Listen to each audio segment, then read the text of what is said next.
Para a grande maioria, as preces numa língua que não se entenda são simplesmente uma série de palavras que não dizem nada ao espírito.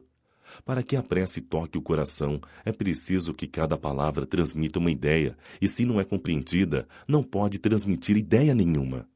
Pode ser repetida como uma simples fórmula que tem mais ou menos virtudes, conforme o número de vezes que é repetida. Muitos oram por dever, alguns até mesmo por hábito, pelo que se julgam quites quando disserem uma prece um certo número de vezes predeterminado e nesta ou naquela ordem. Deus vê no íntimo dos corações, lê o pensamento e percebe a sinceridade, e é rebaixá-lo acreditar que ele seja mais sensível à maneira de orar do que a essência da prece. Da prece pelos mortos e pelos espíritos sofredores. Os espíritos sofredores clamam por preces, e elas lhes são proveitosas, porque ao ver que são lembrados, sentem-se mais reconfortados e menos infelizes. Além disso, a prece tem para eles uma ação mais direta. Reanima sua coragem, estimula neles o desejo de elevar-se pelo arrependimento, pela reparação e pode desviá-los do pensamento do mal. É nesse sentido que ela pode aliviar e abreviar-lhes os sofrimentos. Há pessoas que não admitem a prece pelos mortos porque, conforme creem, há para a alma duas alternativas apenas: ser salva ou condenada às penalidades eternas, resultando, em ambos os casos, na inutilidade da prece. Sem discutir o valor dessa crença, admitamos, por um instante, a existência dos sofrimentos eternos e imperdoáveis e que nossas preces sejam impotentes para pôr fim a isso. Perguntamos se, nesta hipótese, é lógico, é caridoso, é cristão não orar pelos condenados? Essas preces, por mais impotentes que sejam para libertá-los, não são para eles um sinal de piedade que pode suavizar seus sofrimentos?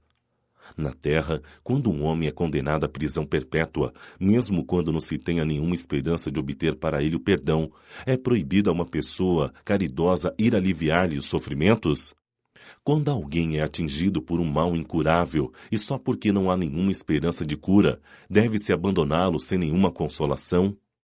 Lembrai-vos de que entre os condenados pode estar uma pessoa que vos foi querida, um amigo, talvez um pai, uma mãe ou um filho, e só porque alguns pensam que ele não poderá ser perdoado, acaso lhe recusaríeis um copo de água para matar a sede?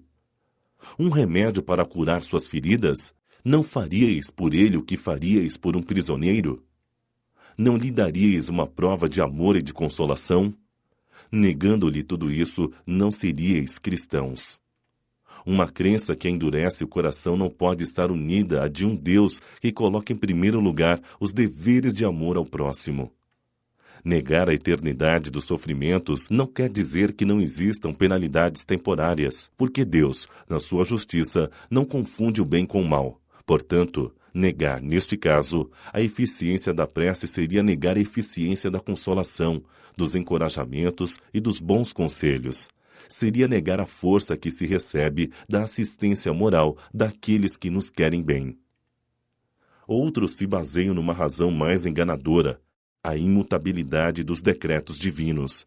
Deus, dizem eles, não pode mudar as suas decisões a pedido das criaturas, porque, nesse caso, nada seria estável no mundo. O homem, portanto, não tem nada de pedir a Deus senão somente submeter-se e adorá-lo. Há nesta ideia uma falsa compreensão da imutabilidade da lei divina, ou melhor, a ignorância da lei no que diz respeito à penalidade futura. Essa lei hoje nos está sendo revelada pelos Espíritos do Senhor, agora que um homem está maduro para compreender o que, na fé, está na conformidade ou contrário aos propósitos divinos. Segundo o dogma da eternidade absoluta dos sofrimentos, não se levam em conta a favor do culpado nem seus remorsos, nem seu arrependimento. Todo desejo que tenha de melhorar-se será inútil, está condenado a permanecer no mal para sempre. Se é condenado por um tempo determinado, o sofrimento acabará quando o tempo se tiver cumprido. Mas quem garantirá que ele terá mudado para melhor seus sentimentos? Quem poderá afirmar que é exemplo de muitos condenados na terra, ao ser liberto da prisão, não será ele tão mau quanto era antes? No caso daquele que se arrependeu, seria manter na dor do castigo um homem que retornou ao bem, e no outro, daquele que continuou mal, seria premiar um culpado. A lei de Deus é mais previdente e sábia, sempre justa, igual para todos e misericordiosa, não fixa nenhuma duração ao sofrimento, qualquer que ele seja, e pode se resumir assim: o homem sempre sofre a consequência de suas faltas e não há única infração à lei de Deus que não tenha sua punição. A severidade do castigo é proporcional à gravidade da falta. A duração do castigo para qualquer falta é indeterminada, fica subordinada ao arrependimento do culpado e ao seu retorno ao bem, a punição dura tanto quanto a sua permanência no mal. Será perpétua se a permanência no mal também o for, ou de curta duração se o arrependimento vier logo. Desde que o culpado clame por misericórdia, Deus o ouve e lhe dá esperança. Mas o simples arrependimento do mal não é suficiente. É preciso a reparação da falta. É por isso que o culpado é submetido a novas provas, nas quais pode, sempre pela ação da sua livre vontade, fazer o bem, reparando o mal que cometeu. O homem é, assim, constantemente o árbitro da sua própria sorte. Pode abreviar o seu suplício ou prolongá-lo indefinidamente. Sua felicidade ou sua infelicidade dependem da vontade que tenha de fazer o bem. Esta é a lei. Lei imutável, em concordância com a bondade e a justiça de Deus. Portanto, o espírito culpado e infeliz pode sempre salvar-se a si mesmo, e a lei de Deus lhe mostra quais as condições para isso. Na maioria das vezes, o que lhe falta é a vontade, a força e a coragem. Se, por nossas preces, nós lhe inspirarmos essa vontade, se o ampararmos e encorajarmos, se por nossos conselhos conseguir as luzes de que necessita ao invés de solicitar a Deus a abolição de sua lei, tornamo-nos os instrumentos de outra lei também sua, a de amor e de caridade, da qual nos permite participar para darmos, nós mesmos, uma prova de caridade. Instruções dos Espíritos. Maneira de orar. V. Monod, Bordeaux, 1862. O primeiro dever de toda criatura humana, o primeiro ato que deve assinalar o seu retorno à vida ativa de cada dia, é a prece. Quase todos oram, mas muito poucos sabem orar. Que importância terão perante o Senhor as frases que juntais umas às outras, sem compreender o que dizeis, por ser vosso hábito e um dever que cumpris, e que como todo dever vos pesa? Prece do cristão, do espírita ou de qualquer outro culto deve ser feita logo ao acordar, quando o espírito retomou o domínio do corpo após o sono. Deve elevar-se em agradecimento aos pés da majestade divina com humildade, do fundo da alma, agradecendo todos os benefícios recebidos até aquele dia, pela noite transcorrida, durante a qual vos foi permitido, embora inconscientemente, ir até junto de vossos amigos, vossos guias, para renovar, ao contato com eles, vossas forças e confiança. A prece deve elevar-se humilde aos pés do Senhor para lhe confessar a vossa fraqueza e suplicar amparo, indulgência e misericórdia. Ela deve ser profunda, pois é vossa alma que deve se elevar em direção ao Criador, devendo transfigurar-se como Jesus no Tabor, e chegar ao Senhor branca e radiosa de esperança e de amor. Vossa prece deve conter o pedido das graças de que tendes necessidade, mas das autênticas necessidades. É inútil pedir ao Senhor para encurtar vossas provas, para vos dar alegrias e riquezas. Rogai-lhe para vos conceder os bens mais preciosos, a paciência, a resignação e a fé. Não deveis dizer, como acontece com muitos entre vós, não vale a pena orar, uma vez que Deus não me atende. Que pedis a Deus na maior parte das vezes? Já vos lembrastes de pedir-lhe a vossa melhoria moral? Não, poucas vezes o fazeis. Contudo, estáis sempre pedindo sucesso em vosso empreendimento na terra e frequentemente dizeis, Deus não se ocupa conosco, se o fizesse, não haveria tantas injustiças. Insensatos, ingratos, se analisasseis honestamente o fundo de vossa consciência, encontraríeis quase sempre, em vós mesmos, o ponto de partida dos males dos quais vos lamentais. Pede, antes de todas as coisas, vossa melhoria e vereis que imensidão de graças e de consolações se derramarão sobre vós. Deveis orar sempre sem que, para isso, seja preciso vos recolherdes ao vosso oratório ou vos exibirdes de joelhos nas praças públicas. Durante a jornada diária de trabalho, a prece deve constar como parte do cumprimento dos vossos deveres, qualquer que seja a natureza deles, sem exceção. Não é um ato de amor para com o Senhor assistir os vossos irmãos em qualquer necessidade, moral ou física? Não é um ato de reconhecimento elevar o vosso pensamento a Deus quando uma felicidade vos chega, um acidente é evitado, até mesmo quando uma contrariedade vos atinja somente de leve? Portanto, deveis sempre agradecer em pensamento. Sede abençoado, meu Pai. Não é um ato de arrependimento humilhar-vos diante do Juiz Supremo quando sentirdes que falhastes, ainda que por um breve pensamento, e dizer-lhe: perdoai-me, meu Deus, pois pequei, por orgulho, ou por egoísmo, ou por falta de caridade. Dai-me a força para não mais falhar e a coragem de reparar o meu erro. Deveis proceder desta maneira independentemente das preces regulares da manhã, da noite e dos dias consagrados. Como vedes, a prece pode ser feita a todos os instantes, sem trazer nenhuma interrupção aos vossos trabalhos, e se assim fizerdes, elas os santificará. Acreditai que apenas um destes pensamentos, partindo do coração, é mais ouvido por vosso Pai Celestial do que as longas preces ditas por hábito, muitas vezes sem causa determinada, as quais a hora convencionada vos lembra automaticamente que chegou o momento da prece. A felicidade que a prece oferece. Santo Agostinho, Paris, 1861. Vinde, vós que desejais crer. Os espíritos celestes vêm vos socorrer e anunciar grandes coisas. Deus, meus filhos, abre seus tesouros para vos dar todos os seus benefícios. Homens de pouca fé, se soubesseis o quanto a fé faz bem ao coração e leva a alma ao arrependimento e à prece. A prece, como são tocantes as palavras que saem dos lábios na hora da prece.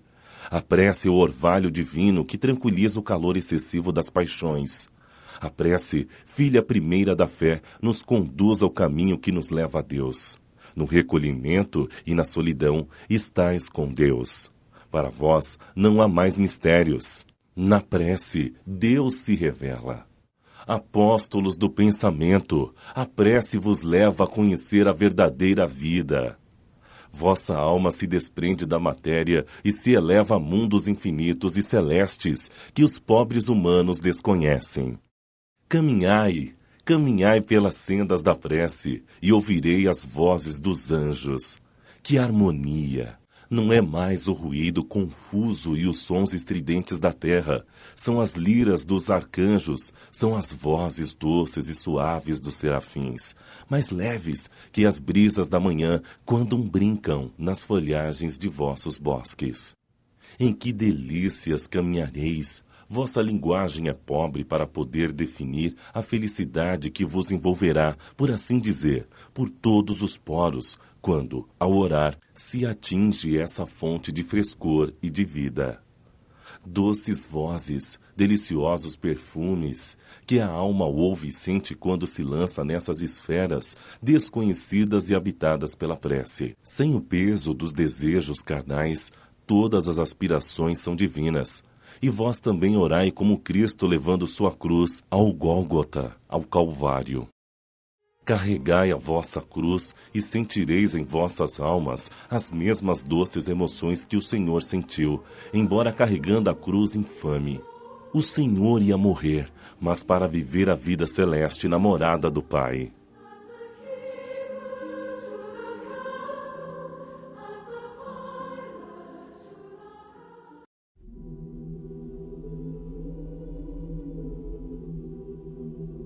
Capítulo 28. Coletânea de preces espíritas.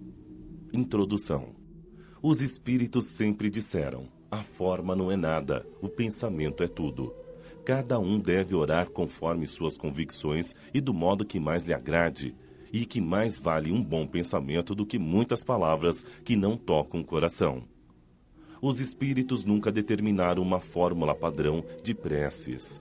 Quando a dá, é apenas para fixar as ideias e para chamar a atenção sobre alguns princípios da doutrina espírita. Tem também como objetivo ajudar as pessoas que sentem dificuldade em expressar suas ideias, pois há quem pense não ter orado se seus pensamentos não foram bem formulados. A coletânea de preces contidas neste capítulo é uma seleção dentre as que foram ditadas pelos espíritos em diferentes ocasiões, em termos apropriados a certas ideias ou a casos especiais, mas pouco importa a forma se o pensamento fundamental é o mesmo. O objetivo da prece é o de elevar nossa alma a Deus. A diversidade das fórmulas não deve estabelecer nenhuma diferença entre os que nele creem e, ainda menos, entre os espíritas, pois Deus aceita todas quando são sinceras. Não se deve considerar esta seleção como um formulário único, mas apenas como uma variedade entre as instruções que os espíritos dão. É uma aplicação dos princípios da moral evangélica desenvolvidos neste livro, um complemento dos seus ditados sobre os deveres para com Deus e o próximo, em que são lembrados todos os princípios da doutrina espírita. O Espiritismo reconhece como boas as preces de todos os cultos quando ditas de coração, e não da boca para fora. Não impõe nem censura nenhuma. Deus é infinitamente grande, conforme a doutrina espírita nos ensina, para não ouvir a voz que implora ou lhe canta louvores, quer o faça de um ou de outro modo.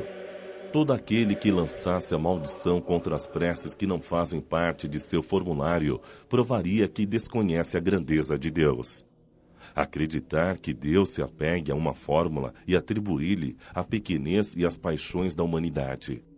Uma condição essencial da prece, conforme nos diz o apóstolo Paulo, é a de ser inteligível, bem compreendida, a fim de que possa ser sentida com a alma. Precisa ser dita numa língua entendida por aquele que ora. Há preces em linguagem comum que não dizem muito mais ao pensamento do que se fossem feitas numa linguagem desconhecida e que, por isso mesmo, não tocam o coração. As raras ideias que encerram são, muitas vezes, sufocadas pela grande quantidade de palavras e pelas ideias místicas da linguagem. As principais qualidades da prece são a clareza, simplicidade e precisão, sem excesso de palavras, nem adjetivações inúteis que apenas são enfeites de brilho falso. Cada palavra deve ter sua importância, relevar uma ideia, tocar a alma, deve nos fazer pensar. Somente com essa condição, a prece pode atingir seu objetivo, de outro modo, é apenas palavreado. Notai com que ar de distração e desinteresse as preces são ditas na maioria dos casos. Vêem-se lábios que se movimentam, mas na expressão do rosto e mesmo no som da voz, se reconhece que é um automatismo, puramente exterior, ao qual a alma permanece indiferente. As preces reunidas nesta coletânea estão divididas em 5 categorias: preces em geral, preces para si mesmo, preces pelos encarnados, preces pelos desencarnados, preces pelos doentes e os obsediados. Com o fim de chamar a atenção mais particularmente sobre o objetivo de cada prece e tornar mais compreensível o seu sentido, são todas precedidas de uma exposição de motivos sob o título de instrução preliminar. Preces em geral. Oração dominical. Instrução preliminar. Os espíritos recomendaram colocar a oração dominical, o Pai Nosso, no início desta coletânea, não somente como prece, mas também como símbolo. De todas as preces, é a que colocam em primeiro lugar, porque veio do próprio Jesus. Mateus, capítulo 6, versículo 9 a 13. E porque pode substituir a todas conforme a ideia e o sentimento que se lhe atribua. É o mais perfeito modelo de concisão, verdadeira obra-prima, sublime na sua simplicidade. De fato, sob a forma mais singela, resume todos os deveres do homem para com Deus, para consigo mesmo e para com o próximo. Encerra uma profissão de fé, um ato de adoração e de submissão, o pedido das coisas necessárias à vida e o princípio da caridade. Dizê-la em intenção de alguém é pedir para outrem o que se pediria para si mesmo. Mas, em virtude de ser concisa, o profundo sentido contido nas poucas palavras que a compõem escapa à maioria. É por isso que a oração dominical é, muitas vezes, dita sem fixar o pensamento sob o sentido de cada uma de suas partes.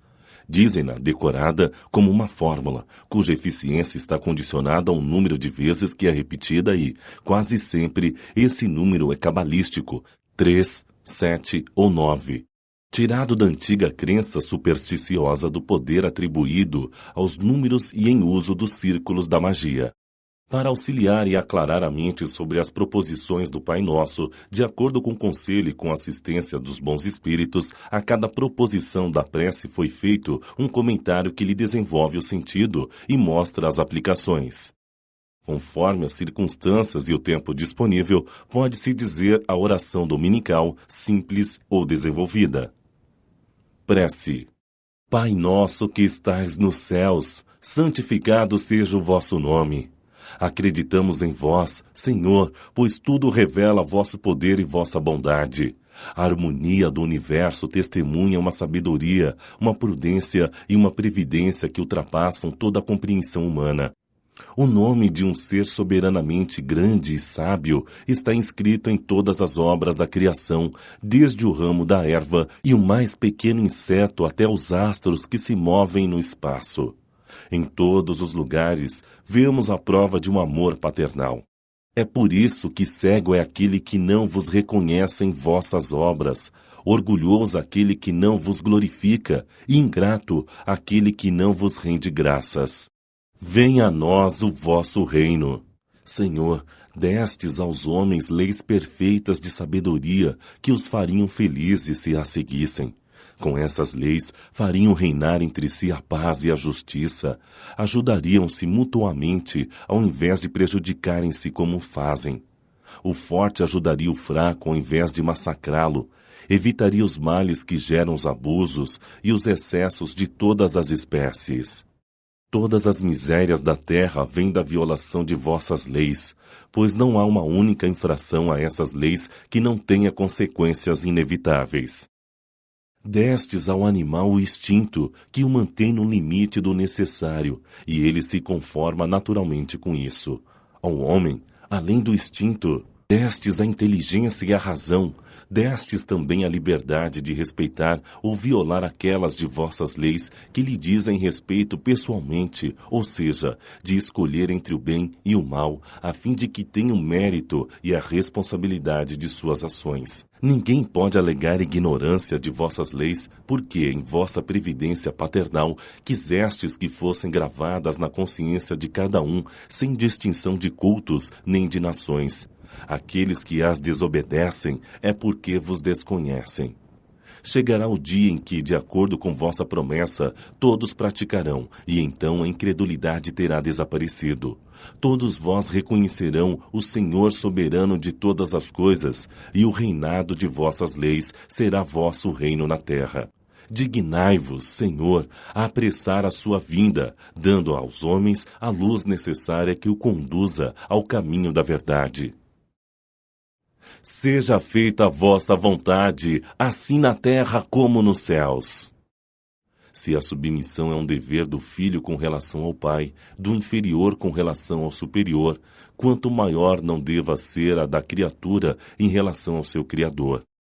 Fazer vossa vontade, Senhor, é obedecer vossas leis e se submeter sem lamentações aos vossos decretos divinos. O homem se submeterá a ela quando compreender que sois a fonte de toda a sabedoria e que sem vós nada pode. Então fará vossa vontade na terra, como os eleitos a fazem nos céus. O pão nosso de cada dia nos dai hoje. Dai-nos o alimento para a manutenção das forças do corpo. Dai-nos também o alimento espiritual para o desenvolvimento de nosso espírito. O animal encontra sua pastagem, mas o homem deve ser o alimento à sua própria atividade e aos recursos de sua inteligência, porque vós o criastes